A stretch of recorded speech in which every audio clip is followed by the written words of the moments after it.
Thank you. I got the David. Just couldn't I hit David Goodness Puck me. here. Sorry, David. I apologise. Thank you, Mr. Speaker. I'd like to make a couple of points straight off about this bill. We are opposing this bill, but we are opposing more the fact of as Grant Robertson just spoke about, the amalgamation of the National Archives with the Library. On the other part of the bill, which is just looking at the science side, the Morse and Forced amalgamation, we're somewhat more agnostic. And the reason for that is that we looked at this, and I spoke to my colleague Pete Hodgson when he was the Minister of Research, Science and Technology about this amalgamation.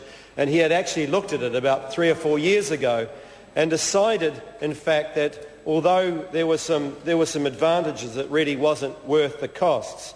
So in a sense, we don't have very strong feelings about it, but I do want to make, Mr. Speaker, I do want to make 3 points. And the first point goes to what Mr. Peachy was just saying a minute ago about the costs. Because I don't know where he gets his costs from, but I've got the Auditor General's report here. And the Auditor General says about the amalgamation of Morse and Forced that the cost over the next 2 years will be, if you add it up, $7.4 million. The cost in the next 2 years.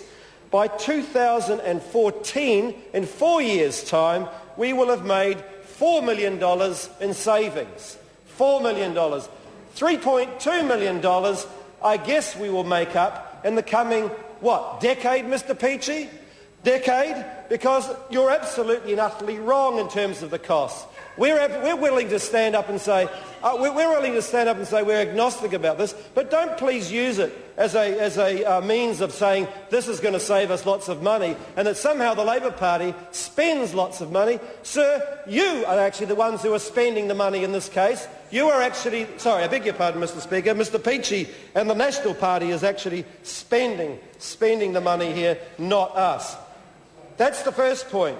In the short and medium term, which is one of the objectives of this bill does not create any savings. It may create some efficiencies we've yet to see.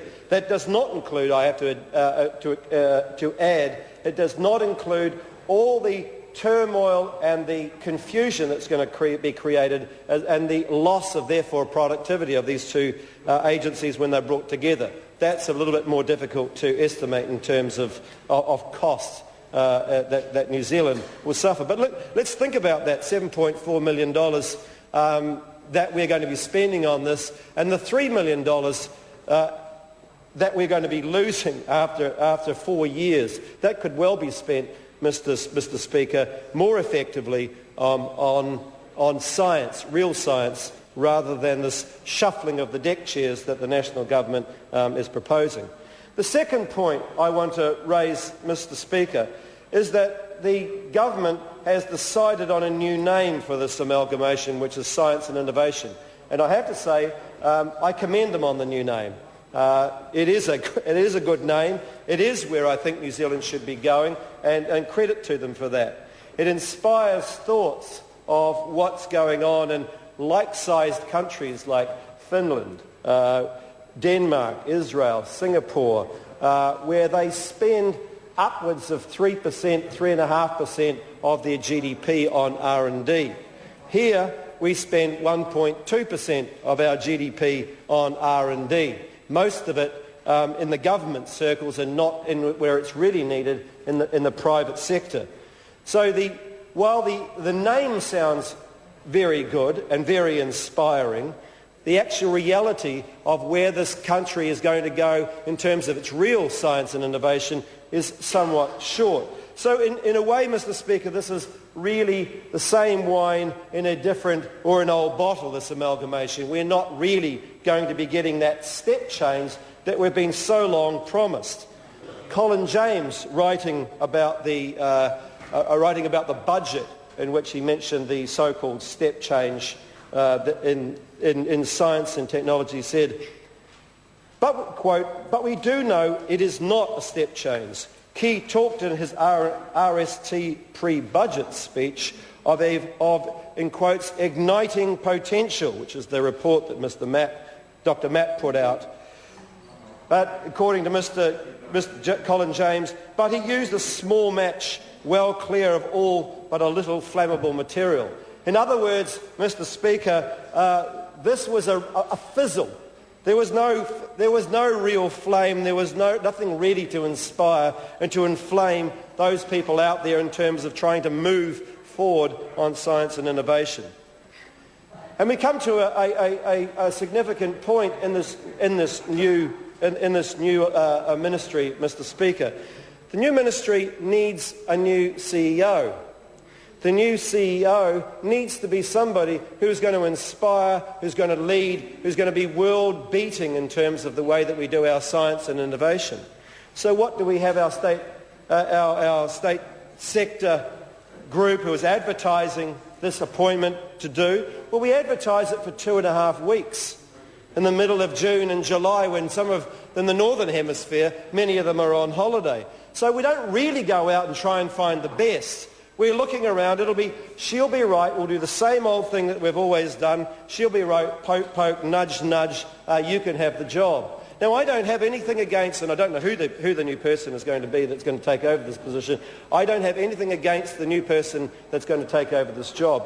But what I do expect, Mr. Speaker, what I really do expect is that person, whoever it is a person who is being picked out a worldwide international pool of talent, a worldwide pool of talent, not just the guy up the road who happens to be hanging around and giving somebody a wink and a nudge. That is not what we want for this ministry. The third thing, Mr. Speaker, I want to just mention is this government is always going on about how we need to catch up with Australia, making that comparison. So let's look at Australia's spend on R&D and science compared to New Zealand's. Australia spent 25% more last year, up their budget on science and research by 25%. What did we do? We spent 7% more in this great budget announcement that we had in May.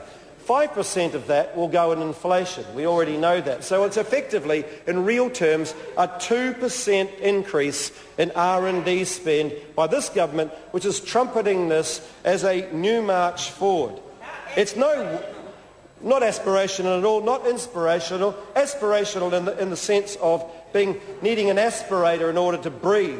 This is choking, Mr. Speaker, the innovation that we want to see in New Zealand.